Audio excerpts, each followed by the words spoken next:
ومن سيئات أعمالنا من يهده الله فلا مضل له ومن يضلل فلا هادي له أشهد أن لا إله إلا الله وحده لا شريك له وأشهد أن محمدا عبده ورسوله اللهم صل وسلم وبارك على نبي محمد وعلى آله وأصحابه ومن تبع سنته إلى يوم الدين أما بعد. Para jemaah muslimin muslimat, ibu, bapak, anak, putra dan putri, ikhwan wa akhwatul iman rahimahumullah. Alhamdulillah, mari sebagaimana biasa kita mulakan kuliah setiap malam Jumaat kita di sini dengan sama-sama kita merendahkan diri, sama-sama kita merafakkan setinggi-tinggi puji dan syukur kepada Allah Subhanahu wa taala yang mana terus-menerus memberikan kepada kita berbagai-bagai nikmat. Sekiranya kita ingin menghitung akan nikmat yang Allah berikan kepada kita, macam mana pandai orang tadi tentang matematik, saya yakin dia tak mampu menghitung nikmat yang Allah berikan kepada kita. Kerana di dalam Al-Quran Allah Subhanahu wa taala menjelaskan, a'udzubillahi minasyaitonir rajim, wa in ta'uddu ni'matallah la tuhsuha. Sekiranya kamu ingin menghitung akan nikmat-nikmat yang kami berikan kepada kamu, nescaya kamu tidak akan mampu menjumlahkannya. Selalu saya ingatkan pada mukadimah majlis ini, marilah kita berusaha untuk menjadi hamba Allah yang pandai bersyukur. Kalaulah banyaknya nikmat Allah yang kita tak boleh hitung, cuba sekali-kali kita fikir apakah sudah kita kembalikan segala nikmat tadi dalam bentuk kesyukuran. Jawapannya sudah tentu belum lagi. Maka itu paling tidak kita ingin menjadi orang yang mau bersyukur, kerana Allah mengatakan la in syakartum la azidannakum. Sekiranya kamu mau mensyukuri nikmat-nikmat yang aku berikan kepada kamu, nescaya aku akan tambahkan lagi nikmat-nikmat yang aku berikan kepada kamu. Namun demikian Allah mengingatkan, wala in kafartum, kalau kamu kufur nikmat, inna azabi lasyadid, ketahuilah azabku sangat pedih. Nikmat Allah ini sangat banyak, dan nikmat yang paling besar adalah nikmatul iman wa nikmatul Islam. Tak ada lagi nikmat yang lebih besar yang Allah anugerahkan kepada seorang hamba ini melainkan inilah nikmat. Dan alhamdulillah, semua kita yang terpanggil hadir pada malam ini mendapat nikmat yang paling besar.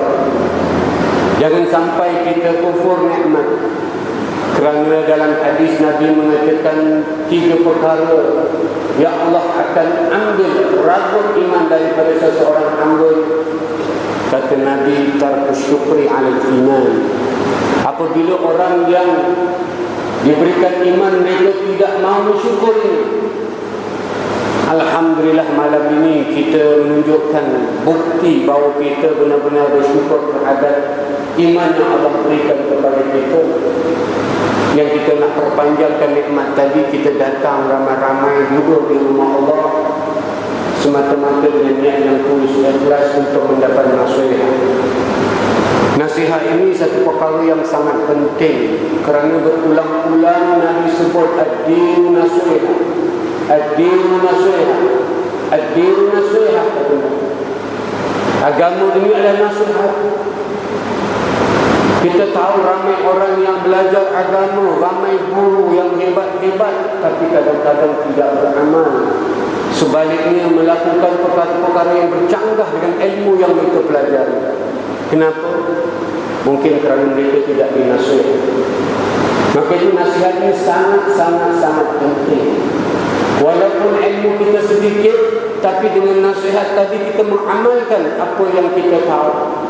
Bukan saja kita mengamalkan dan kita istiqamah dengan apa yang kita yakin benar.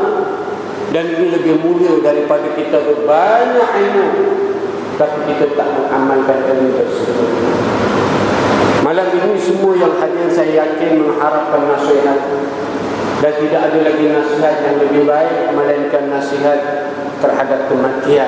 Ini yang disebutkan oleh Nabi sallallahu alaihi wasallam. Dan alhamdulillah kita sedang mempelajari satu bab yang diletakkan oleh seorang ulama, Yahya bin Sharaf Abu Zakaria, atau lebih terkenal dengan nama Imam Nawawi, yang lahir pada tahun 631 Hijrah, wafat pada tahun 676 Hijrah. Dia mengarang kitab Riyadhus Shalihin, yang mana pada bab yang ke-65 beliau meletakkan satu bab namanya Zikrul Maut wa Qisarul Amal. Bab disuruh kita memperbanyakkan ingat akan kematian, dan disuruh pula kita kurangkan daripada berangan-angan.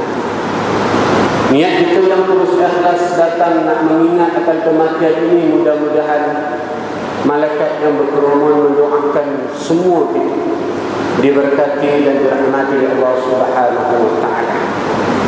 Muslimin muslimat rahimakumullah, dengan izin Allah Subhanahu wa taala pada minggu lalu kita diizinkan selesai mempelajari secara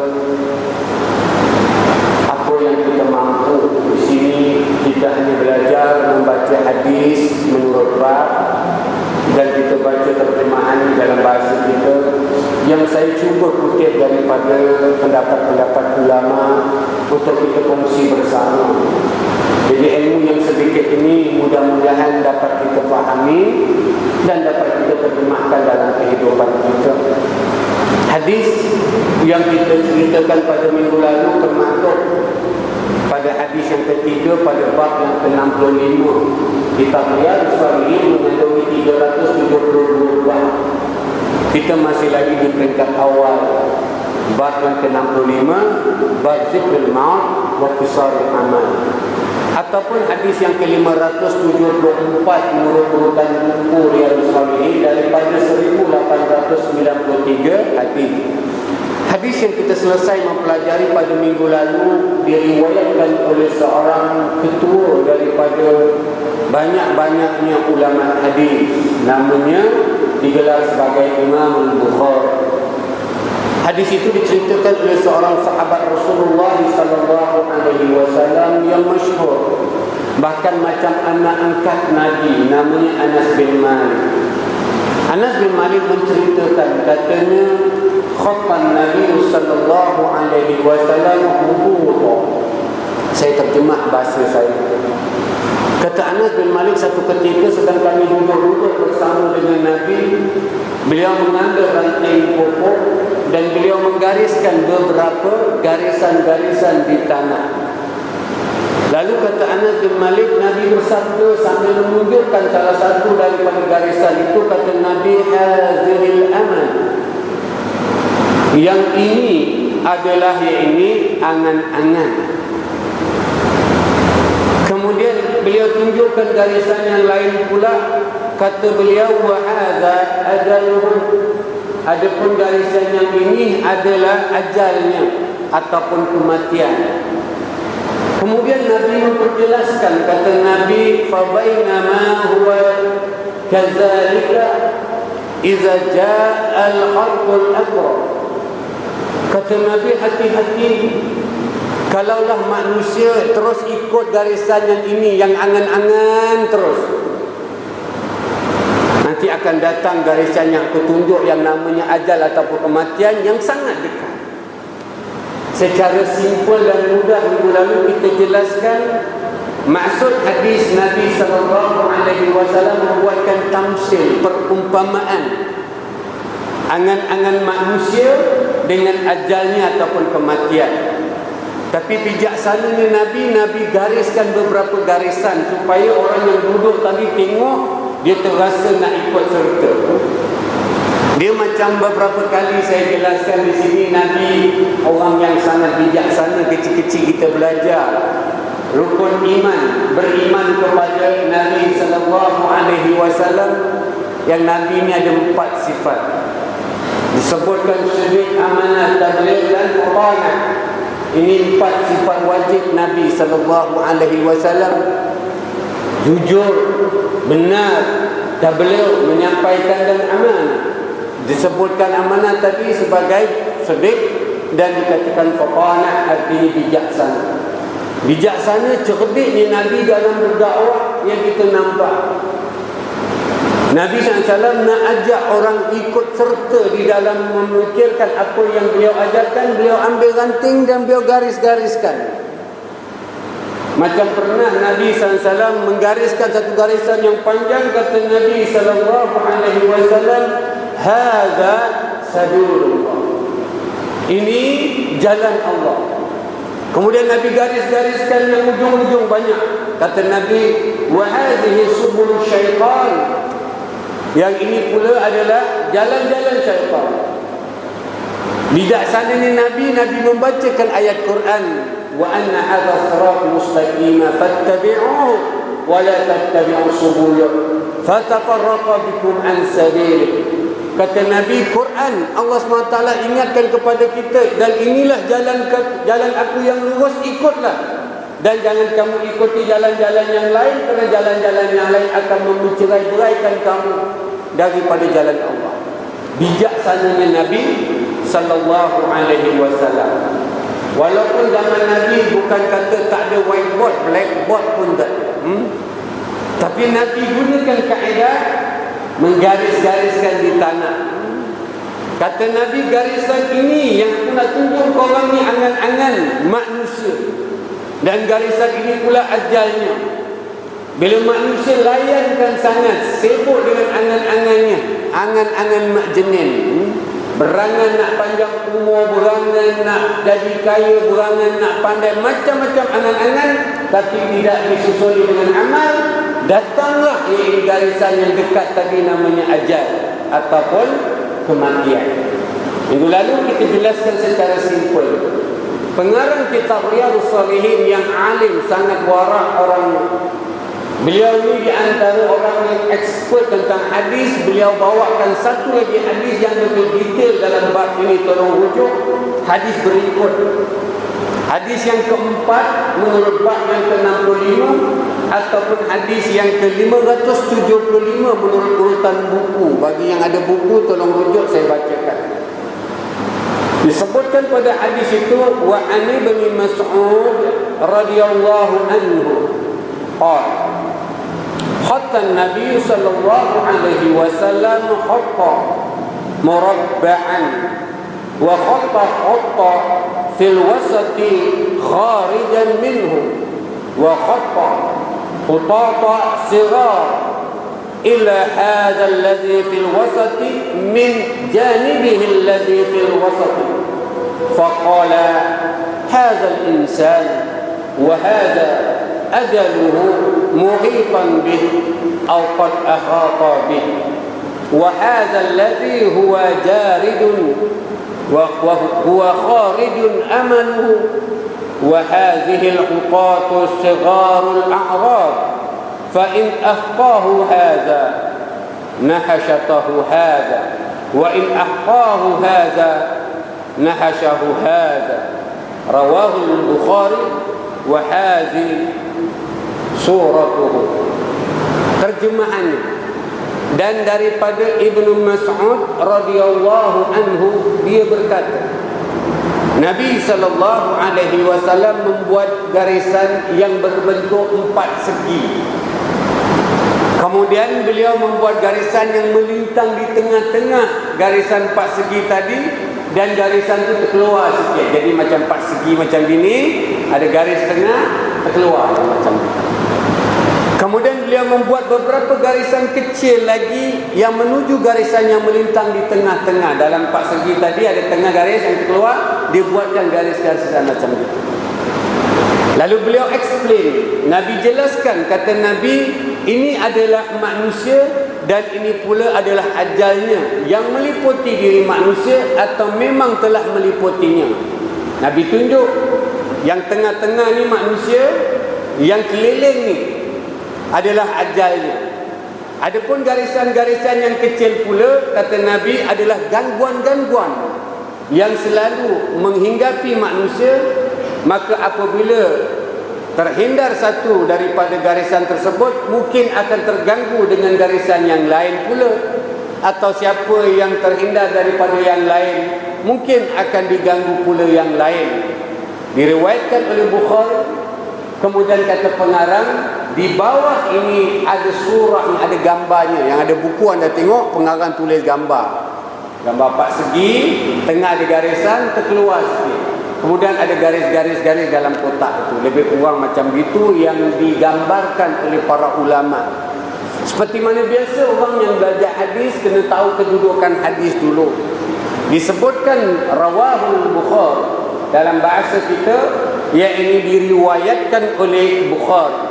Yang dimasukkan Bukhari di sini adalah seorang yang alim daripada bidang hadis, namanya iaitu Imam Al-Bukhari. Imam Al-Bukhari meriwayatkan hadis ini dalam kitab sahihnya, kitab Jami' Sahih Bukhari, yang mengandungi 7,563 hadis. Beliau letakkan pada kitab Ar-Riqa, atau kitab mengajar pada kelembutan hati, bab yang baik. Hari ni orang cerita Islam ni sepatutnya satu agama yang sangat kuat. Orang dah pergi haji semua kan. Kita duduk waktu jamarah ni, melontar ni, sekarang tak berapa sangat. Tapi kalau kita duduk pun 2.5 juta orang bikin haji ni, 2.5 million pada umumnya. Orang akan wukuf di Arafah, 2.5 juta dalam satu kawasan yang sangat kecil, sangat padat. Bila orang takbir labbaik Allahumma labbaik, kita berdiri bulu roma. Bila orang berjalan nak pergi melontar ni, kita tengok subhanallah. Kalau inilah Islam, orang kafir takut berkontak. Dalam keadaan kita jamarah melontar Allahu Akbar, Bismillahirrahmanirrahim. Tapi rupa-rupanya orang Islam ni kuat kat situ. Habis 9 Zulhijjah, habis haji, habis peranda Islam hari ni tak kuat lagi. Kenapa? Ini dia masalah hati. Bila kat dalam ni dah rosak umat Islam hari ni, dah tak bertegur siapa, tuduh menuduh, suuzon, buruk sang, macam-macam. Ulama mengatakan kuatnya umat Islam dahulu dua perkara. Yang pertama kerana ukhuwah Islamiyah mereka ni tak makan tak apa, yang penting saudara aku makan, macam gitu. Sanggup habiskan harta, penting ukhuwah tadi. Yang kedua, kerana mereka ni betul-betul committed dengan agama. Hari ni umat Islam dah tak kuat lagi pasal dua benda. Satu, umat Islam dah tak lagi mesra. Kadang jumpa pun tak bersalaman. Mafi salam, mafi kalam. Dalam masjid kadang-kadang. Apalagi nak bercerita tentang masalah committed, tak? Maka dalam kitab-kitab disebutkan tentang ilmu yang menceritakan tentang riqa, kelembutan hati. Dia ajar kita umat Islam ni, suruh kita menjadi orang yang hati ni lunak. Dia tengok orang Islam yang lain, dia sayang. Innamal mu'minuna ikhwah. Sesungguhnya orang-orang yang beriman itu bersaudara. Ayat ini betul-betul jadi. Kata ulama, apabila orang tadi sama iman, dia saudara. Dan kita akan tergores apabila saudara kita diganggu.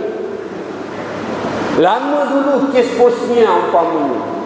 Bila Bosnia dilanda dengan masalah musibah yang kita sebut, kita yang kat Singapura terasa, aduh, ada ke saudara mara kita kat Bosnia? Ada partner ke Pak Long kita kat Bosnia? Ada? Tak ada ke? Tak ada. Dia bukan saudara kita dari sudut nasab, tak. Tapi dari sudut iman dia saudara. Kerana imannya sama dengan kita, tergores apabila orang-orang Bosnia dia diganggu. Ayat itu jadi innamal mu'minuna ikhwah. Sesungguhnya orang-orang beriman itu saudara, kata Allah Taala. Tapi ketahuilah, siapa yang belajar kitab tafsir, belajar tafsir, ayat itu bukan perintah, ayat itu khabar. Allah nak beritahu siapa-siapa yang beriman dia saudara.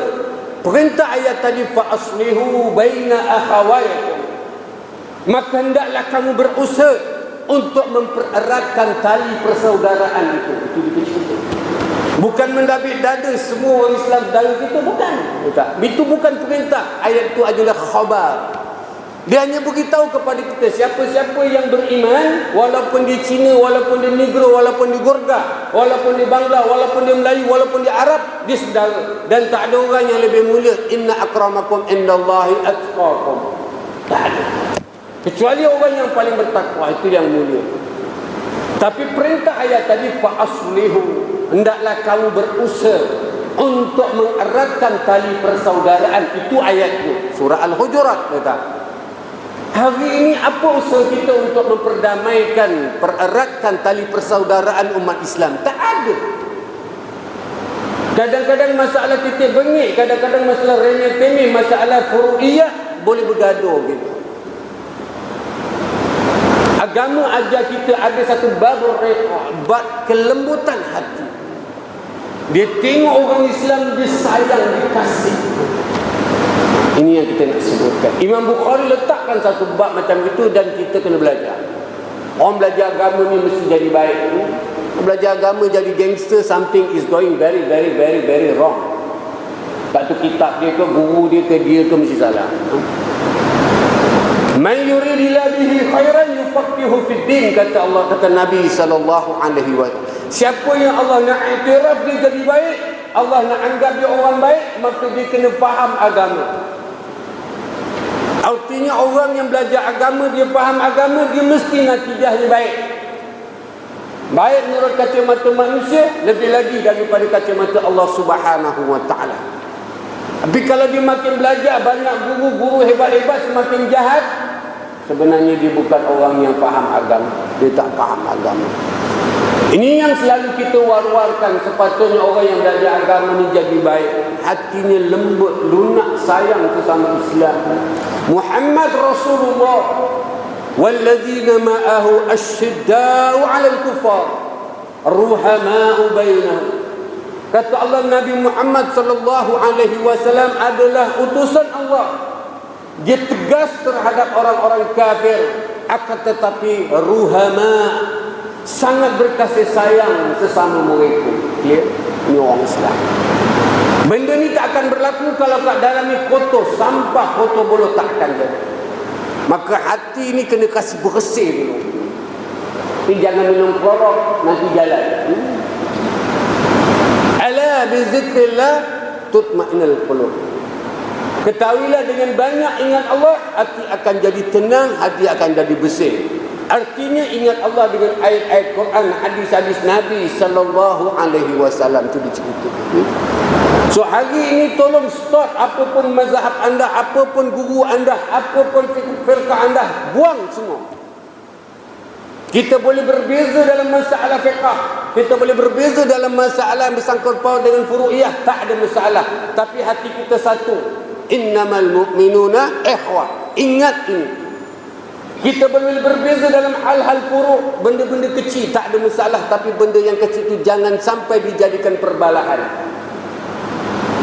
Bila kita bergaul di kalangan manusia sesama Islam, cari persamaan, jangan cari perbezaan. Clear? Kita ada banyak yang sama. Tuhan yang kita sembah sama, Nabi yang kita beriman sama, kitab yang kita baca sama, hadis yang kita baca sama, kiblat kita sama, masjid kita sama. Kenapa kita cari benda yang berbeza?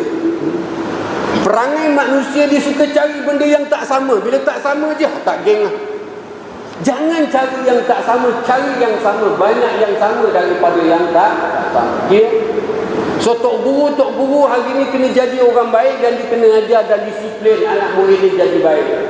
Dia boleh bercerita pendapat Imam Malik begini atas alasan ini, pendapat Imam Syafi'i begini atas alasan ini. Kita disuruh memilih mana satu yang kita yakin benar tanpa mempertikaikan mana-mana pendapat. Clear? Kenapa saya sebutkan ini? Kerana di Singapura sudah mulai masalah perbezaan Dalam masalah fiqah ini sudah sampai kepada geng tak geng, tuduh menuduh. Anda boleh tengok di YouTube sampai masuk di Facebook dan sebagainya. So kita nak stop benda ni, tolong. Sepatutnya belajar agama jadi baik. Jadi orang yang berkasih sayang sesama. Pertama, hati mau kasih bersih. Dia kalau kotor bolo ni dia tak nak jadi. Fi qulubihim maradun, kata Allah, kalau dalam hati tadi ada penyakit, fazadahumullahu marada. Pasal tak nak ubat. Kalau tak nak ubat, dia akan jadi lebih teruk. Allah tambahkan lagi. Walahum azabun alim bima kanu yaksibun. So kita tak nak benda ni berlaku. Dalam kitab Jami' Sahih Bukhari ada satu kitab yang namanya Kitabur Riqaq.